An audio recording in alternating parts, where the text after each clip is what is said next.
नमस्कार मंडळी, स्वागत आहे तुमचं पंकज क्लिप्समध्ये, ज्यात आपण मोठे पॉडकास्ट छोट्या छोट्या क्लिप्समध्ये टाकतो.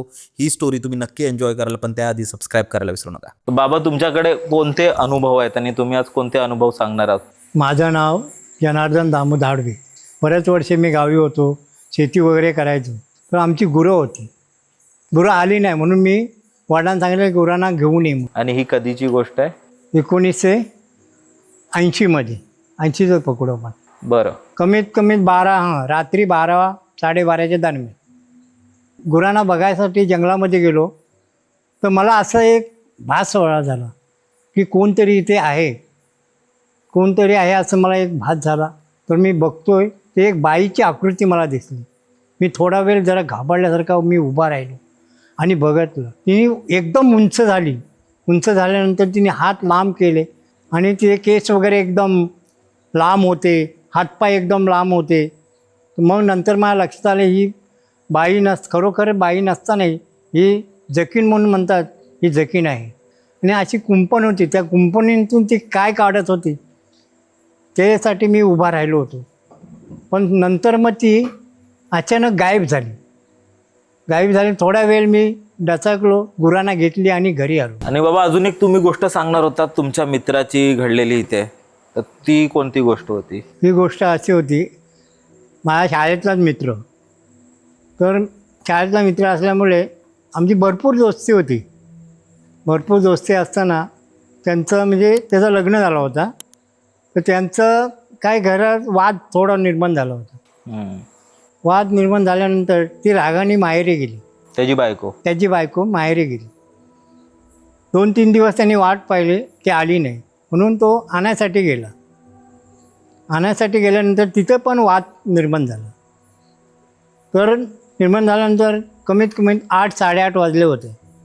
तो तिला म्हणे चल, पण तिचे आई वडील तिला पाठवायला तयार नव्हते. शेवटी तो 8:30च्या दरम्यान तो यायला निघाला घरी. त्याच्या घरी यायला निघाला 8:30 वाजता. 8-8:30च्या वाजता तो यायला निघाला. येता रस्त्यामध्ये येताना बरंच लांब असल्यामुळे मध्येच खड्डा म्हणून म्हणजे एक जंगल असावं, झाडे भरपूर होती तिथे, म्हणजे लोक भियायची. नंतर तो पण जरा डचाकला, पण शेवटी तो आला. पर्याय नव्हता म्हणून रात्रीचा टाईम असल्यामुळे त्याला काही पर्याय नव्हता. आणि कोणाला सोबत आणायला तर कोण तयार नव्हतं यायला, कारण रात्री असल्यानंतर लोक भियायची. त्याच्यामुळे तो एकटाच निघून आला. अर्ध्या रस्त्यामध्ये आल्यानंतर त्याला एक भास झाला की आपण रस्ता चुकतोय म्हणून तो इकडे तिकडे बघत असताना जास्तच दुसरीकडेच तो जाऊ लागला. दुसरीकडे जायला लागल्यानंतर तो जंगलातमध्ये फिरू लागला आणि तो घाबरल्यानंतर तो ओरडायला लागला की त्याला पुढे रस्ता दिसत नाही ना. चकवा लागलेला त्याला. त्याला म्हणजे असं भास झाला की आपल्या पाठीवर कोणतरी आहे म्हणून तो घाबरला. शेवटी तो भीतीच्या ह्यानी पुऱ्या जंगलामध्ये फिरत असताना तो आमच्या नावाने हाक मारायला, त्याला ओळख झाली. हे तो ज्या रस्त्याने येत होता ना तिथपासून आमचा जरा गाव लांब होता. पण तो शेवटी मग ओरडत तो आमच्या नावाने हाक मारल्यानंतर आम्ही बाहेर पडलो, कोण ओरडते म्हणून. रात्री गावाच्या जवळ आलेला तो. गावाच्या जवळ आल्यानंतर तो ओरडू लागला. तर कोण म्हणून आम्ही आवाज ऐकण्यासाठी बाहेर पडलो. तर त्यामुळे मी नावाने सांगितलं मी आहे म्हणून माणूस, मला रस्ता मिळत नाही म्हणून मी तुम्हाला ओरडतोय. काय ओरडत होता तो? नावाने हाक मारत होता, धावडे म्हणून, या म्हणून, मला पुढे काय रस्ता दिसे नाही म्हणून आम्ही त्याला कोण म्हणून बघायलाच गेलो. तर माझा मित्र भेटला. शेवटी तो घाबरलेला परिस्थितीत होता, संपूर्ण भिजला होता, काटे वगैरे सगळं अंगाला लागलं होतं, रक्त येत होतं, चिखलामध्ये माखलेला होता. शेवटी त्याला घरी घेऊन आलो. घरी आणल्यानंतर त्याला आंघोळीला पाणी वगैरे दिला आणि तो एवढा घाबरला होता की त्याला काही बोलावं असं त्याला काही समजत नव्हतं. पण शेवटी तो घाबरला होता. त्याला जेवायला वगैरे दिला, पण अजूनपर्यंत त्यांनी ते काय सांगितलं नाही. एवढा तो घाबरलेला, विचित्रपणा एकदम त्याच्या मनामध्ये आलं होतं. एवढं घाबरलेला. जेव्हा त्याला आम्ही घरी नेली, त्याच्या घरी सोडल्यानंतर घरी घेऊन गेल्यानंतर त्याचे भाऊ वगैरे सगळे जमा झाले.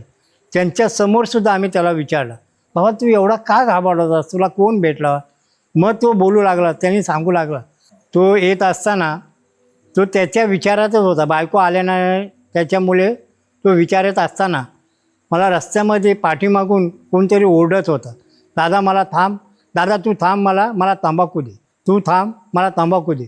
पण तो एवढा घाबरला होता की त्याला काहीच समजत नव्हतं. तो बॅटरीसुद्धा मारत होता, तर कोणच त्याला दिसत नव्हतं. तंबाखूची जो बाटवा असतो तो मागे फेकला आणि तो पळतच सुटला. पळत सुटल्यानंतर पुढे आल्यानंतर धावता धावता त्याला आमचा गाव दिसला. गावाच्या जवळ आल्यानंतर गाव दिसल्यानंतर त्याने आवाज दिला, आमच्या नावाने धाडवे म्हणून असा आवाज दिला. तेव्हा कोण ओरडते म्हणून आम्ही बघायला गेलो. बघितल्यानंतर बघतो तर हा एवढा घाबरला होता तो. पण तेव्हा त्याला भरपूर आम्ही विचारला, तरी पण तो काहीच बोलला नाही. त्याला अंघोळी वगैरे दिली, अंघोळी वगैरे जेवण वगैरे त्याचा जेवण दिला, नंतर त्याच्या घरी घेऊन गेलो. ही गोष्ट कमीत कमी 1990ची होती. भाऊ राहत असल्यामुळे तिथे कामाला आम्ही पण तिथे राहायला जायचो, झोपायला वगैरे जायचो. कुठे ताडदेवला, मुंबईला. तर ताडदेवला राहता राहता मी पण तिथे मी काम पकडलं, गाड्या धुवायला सुरुवात केली. तिथे मी गाड्या धुवायला लागलो. एक दिवशी असं झालं, रात्री 12 ते 12:30च्या दरम्यान ज्यावेळेला सेठ घरी गेला त्यावेळी जातावेळी सांगून गेला की गाडी आज बाहेर जाणार आहे, तर तू रात्री धुवून कंप्लीट करून ठेव, मी रात्री 2 वाजता येऊन गाडी घेऊन जाईन. त्याच्यामुळे मी 12 ते 12:30 वाजता मी गाडी धुवायला गेलो. तर नळामध्ये जात असताना एक मोठा टीप होता.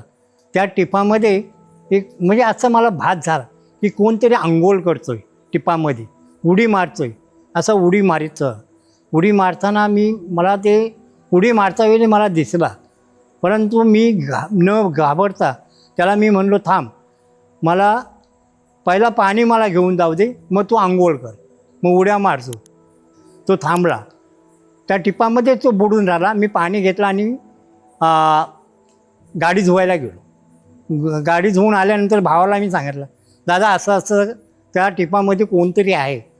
तर भाव म्हणला, हां आहे. की त्याला पण ते माहिती पडलं होतं की कोण नाही कोणतरी या बाथरूममध्ये भविष्य म्हणजे भूत वगैरे अंघोळ्या करतात, उड्या मारतात. तर त्याला सांगितल्यानंतर तो म्हणला, हा बरोबर आहे, तो भविष्य भूत नेहमी अमावस्याला किंवा असा पौर्णिमाचा टाईम धरून तो नेहमी असतो. नंतर मग सर्वांना माहिती पडलं की इथे भविष्य आहे. मग लोक जरा डचकायला लागली. तरी पण मी काही थांबलो नाही, माझं काम मी करायचंच. आम्ही सोडायच्या वेळेला तो वॉचमॅन आम्हाला सांगायला लागला की सेठचीच आजी त्या बाथरूममध्ये अंघोळ करताना अचानक तिला अटक आला, तिचं ते ऑफ झाली. तर ती केव्हा अंघोळ करीत असताना काही लोकांना दिसायची आणि त्यावेळेला लोक घाबरायची, पण कुणाला सांगायचं नाही बा असे इथे भविष्य आहे, किंवा लोकांना माहिती पडायचं भीतीने कोण गाडी पण धुवणार नाही, या भीतीने लोक गप राहायचे. मंडळी, जर तुम्हाला ही स्टोरी आवडली असेल तर डिस्क्रिप्शनमध्ये आम्ही पूर्ण एपिसोडची लिंक टाकलेली आहे, तो चेकआउट करायला विसरू नका. त्यात अशाच प्रकारच्या भरपूर स्टोरीज अवेलेबल आहेत आणि हां, सबस्क्राईब करायला विसरू नका.